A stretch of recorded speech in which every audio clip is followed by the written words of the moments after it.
చెప్పండి. అసలిప్పుడు మనం ఇల్లు నిర్మించుకునేటప్పుడు స్థలం ఎలాంటిదై ఉండాలి గురుగారు?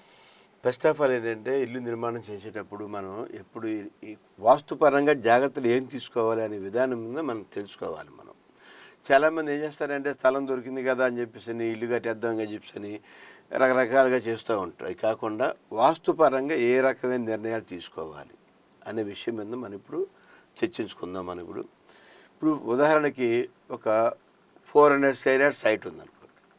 400 స్క్వేర్ యార్డ్ సైట్లో ఏం చేయాలంటే ముందు సైట్ పర్చేజ్ చేసిన తర్వాత ఇల్లు కట్టాలి అని చెప్పి నిర్ధారణకు వచ్చిన తర్వాత దాన్ని మనం ఏం చేయాలంటే స్థలాన్ని ముందు శుభ్రంగా క్లీన్ చేసుకోవాలి.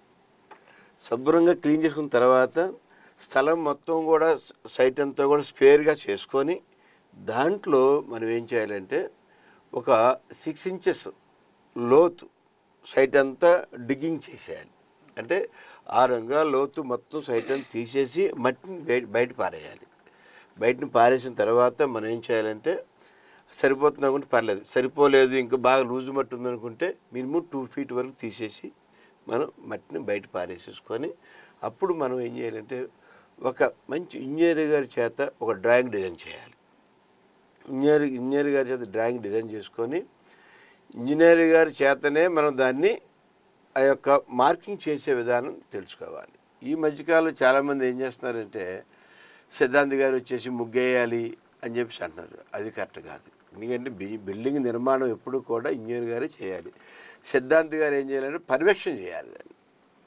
అంటే స్థలము మంచిదా కాదా? ఎస్, స్థలం మంచిదా కాదా, ఆ స్థలంలో బిల్డింగ్ ఏ మాత్రం కట్టాలి, దీని యొక్క వెంటిలేషన్ ఏ రకంగా ఉంటుంది, ఈ యొక్క ప్రభావం ఎలాగ ఉంటుంది, వాస్తుపరంగా బాగుందా లేదా, ఈ డ్రాయింగ్ డిజైన్ చేసుకున్నాం మనం.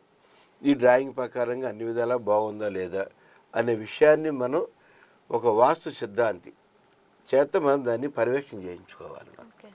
అలాగే అప్పుడు మనకేంటంటే శుభం దొరుకుతూ ఉంటుంది మనకి.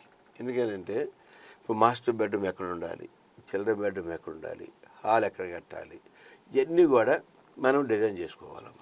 సిద్ధాంతి గారు ఇంకొకటి నేను విన్నాను, చాలామంది ఏంటంటే రోడ్డు పోటు అట్లా అన్నారు కదా, సో అదెంతవరకు నిజం అంటారు? రోడ్డు పోటు అనేది యాక్చువల్గా ఏంటంటే అది డిఫరెంట్ సబ్జెక్ట్ అన్నమాట. అది ఆ డిఫరెంట్ సబ్జెక్టులు ఏంటంటే ఇప్పుడు ఉదాహరణకి ఈస్ట్ రోడ్డు పోటు వచ్చింది అనుకోండి, మనకి ఈస్ట్ రోడ్డు పోటు వస్తే కొంచెం పర్లేదు, మంచిది అది. అలాగే నార్త్ రోడ్డు పోటు వచ్చింది, నార్త్ ఈశాన్ రోడ్డు పోటు, అది మంచిది అన్నమాట, పర్లేదు. ఆ రకంగా అంటే అది డిఫరెంట్ సబ్జెక్టు, దాన్ని మనం తర్వాత రాబోయే దాంట్లో చెప్పుకుందాం మనం. ఇప్పుడు ఈ యొక్క సబ్జెక్ట్ని మనం మాట్లాడుకుందాం మనం. అయితే విషయం ఏంటంటే మనం ఇప్పుడు ఒక బిల్డింగ్ నిర్మాణం చేసినప్పుడు మనం వాస్తు సిద్ధాంతిని ఎంతవరకు పరిగణలోకి తీసుకోవాలి. టోటల్ మొత్తం బిల్డింగ్ అంతా మనం పరిగణలోకి తీసుకోకూడదు. సిద్ధాంతి ఎంతవరకు ఉండాలో అంతవరకే ఉండాలి. ఇంజనీర్ గారు సలహాల మేరకు ఎంతవరకు తీసుకోవాలో అంతవరకే తీసుకోవాలి. బిల్డింగ్ నిర్మాణం వరకు ఇంజనీర్ సలహాలు తీసుకోవాలి. బిల్డింగ్ లోన డిజైన్స్ను మోడిఫికేషన్ చేసే విధానంగా నీటిలో కూడా సిద్ధాంత గారి పర్యవేక్షణలో తీసుకోవాలి. అదొకటి. గాలి చాలా ఇంపార్టెంట్ అన్నమాట. ఈ గాలి వెలుతురు చాలా ఇంపార్టెంట్ అన్నమాట. వీటిని మనం ఏం చేస్తామంటే ఈ మధ్యకాలంలో ఏసీలు రావటం వల్ల ఈ గాలి వెలుతురు గురించి పట్టించుకోవడం మానేసాం మనం. కానీ ఏసీ కన్నా మనకి ప్రకృతి ఇచ్చే గాలి మనకి చాలా అవసరం అన్నమాట. మనకి ఈ ప్రకృతి గాలి ఇచ్చే అవసరంలో మనం ఆరోగ్యానికి చాలా దోహదపడుతుంది మనకి. అదేవిధంగా ఏంటంటే మనం ఇలాంటి వెంటిలేషన్ విషయంలో విండోస్ డిజైన్ చేసే విషయంలో కూడా సిద్ధాంతగా పర్యవేక్షణ ఉండాలి.